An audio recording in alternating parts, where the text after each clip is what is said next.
오늘 말씀은 출애굽기 2장 23절부터 25절까지의 말씀입니다. 여러 해 후에 애굽 왕은 죽었고 이스라엘 자손은 고된 노동으로 말미암아 탄식하며 부르짖으니 그 고된 노동으로 말미암아 부르짖는 소리가 하나님께 상달된지라. 하나님이 그들의 고통 소리를 들으시고 하나님이 아브라함과 이삭과 야곱에게 세운 그의 언약을 기억하사 하나님이 이스라엘 자손을 돌아보셨고 하나님이 그들을 기억하셨더라. 여러 해 후에 즉 40년이 지났습니다. 모세가 애굽 사람을 때려서 죽인 다음에 미디안으로 갔죠. 그곳에서 이제 40년이 흘러서 목자로서 40년의 생활을 했을 때 왕이 죽었고 그 다음에 이스라엘 자손들은 40년 동안 계속 고된 노동 가운데 시달렸습니다. 그래서 이들이 신음하고 탄식하면서 하나님께 부르짖었습니다. 고된 노동으로 말미암아 부르짖는 소리가 하나님께 상달된지라.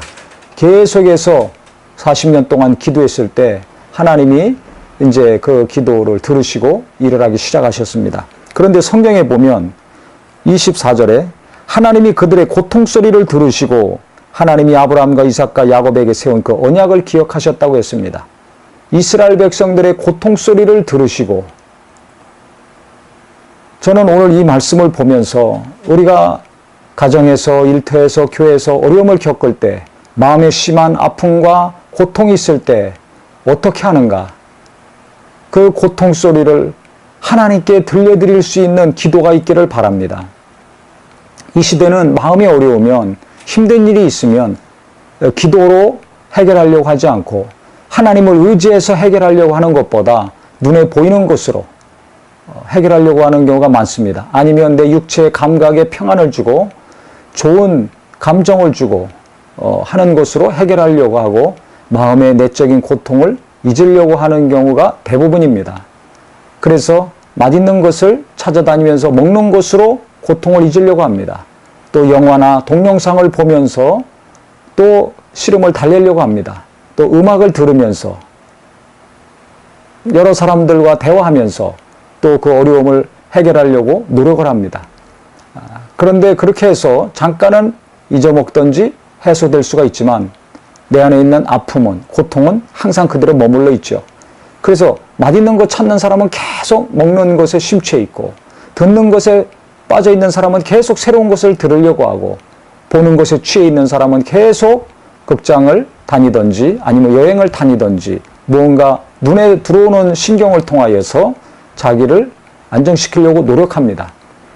이스라엘 백성들은 그 수십 년 동안, 40년이면 벌써 한 세대가 바뀌었을 텐데 자기 자식들 세대에게까지 이 고통과 노동의 수고하고 무거운 짐이 늘어났을 때 탄식만 쉬고 한숨만 쉰 것이 아니라 그 마음의 고통과 아픔을 하나님께 아뢰습니다. 그래서 부르짖었다, 기도했다, 간구했다라고 성경은 표현하지 않고 고통 소리가 하나님께 전달됐다. 하나님이 기도를 들으시고 간구를 들으신 것이 아니라 고통 소리를 들으셨다고 했습니다. 그러니까 이들은 정말 한숨과 탄식 나올 수밖에 없는 상황인데 탄식하면서 하나님께 그 마음의 고통, 울분, 분노, 좌절, 괴로움, 이 모든 감정들을 하나님께 다 쏟아낸 것입니다. 이 마음에 있는 어려움을 하나님께 계속 고백하고 쏟아냈을 때 눈물이 날 수도 있습니다. 가슴을 치고 땅을 치고 소망이 없으니까, 이 땅에서는 소망이 없으니까 하나님만 의지하는 마음이 갈수록 강해질 수밖에 없습니다. 그래서 부르짖는 기도, 마음의 우울함과 분노와 아픔과 어려움을 하나님께 그대로 쏟아내는 기도를 해보신 분은 알지만 이와 같은 자기 자신의 고통을 하나님께 부르짖음으로 기도하신 결과는 어떻게 됩니까? 마음에 평안이 오죠. 왜 그렇습니까? 내가 퍼내서 그렇습니다.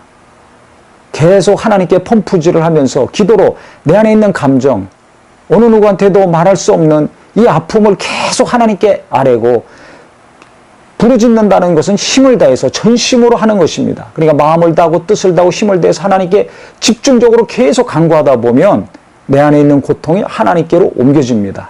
예수님이 말씀하신 것처럼 수고하고 무거운 짐진 자들아 다 내게로 오라 하신 것처럼 이 마음의 짐이 자식의 짐, 남편의 짐, 교회의 짐, 어느 성도의 짐, 사업의 짐, 내 자신의 연약함의 그 무거운 짐덩어리가 계속 간절히 하나님께 기도하다 보면 내게서 하나님께로 옮겨지는 것을 내가 알 수가 있습니다. 그래서 어느 순간에 마음이 평안해지고 안식을 얻게 됩니다. 먹는 것으로, 보는 것으로, 듣는 것으로, 다니거나 쇼핑하는 것으로도 해결되지 못한 내 영혼이 간절히 기도했을 때 평안해지고 시원해지고 잠잠해지는 것을 체험할 수가 있습니다.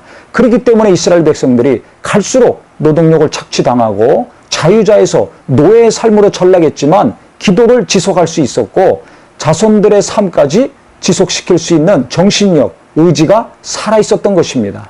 낙심하고 좌절했다면 자살하고 죽습니다. 심하면 집단 자살합니다. 그런데 이들은 자살하지 않았습니다. 가족이 같이 동반 자살, 지파별로 민족이 동반 자살하지 않았습니다. 계속 기도하는 힘, 계속 하나님을 의지하는 힘, 이 육체적으로는 힘들고 정신적으로 내적으로 힘들지만 이 정신이 살아있고 믿음이 살아있고 의지가 살아있는 것을 어떻게 계속 지속할 수 있었는가? 마음의 고통을, 아픔을, 분노를, 절망을 담고 살지 아니하고 하나님께 계속 퍼냈을 때, 부르짖는 기도를 통해서 하나님께 아뢰었을 때 그 마음에 하나님의 도우심이, 정신이 살아있고 믿음이 살아있고 말씀을 붙드는 거룩한 열정이 지속이 될 수 있었던 것입니다. 그래서 때가 참에 하나님이 모세라는 지도자를 통해서 이스라엘 백성들을 인도하시게 됩니다.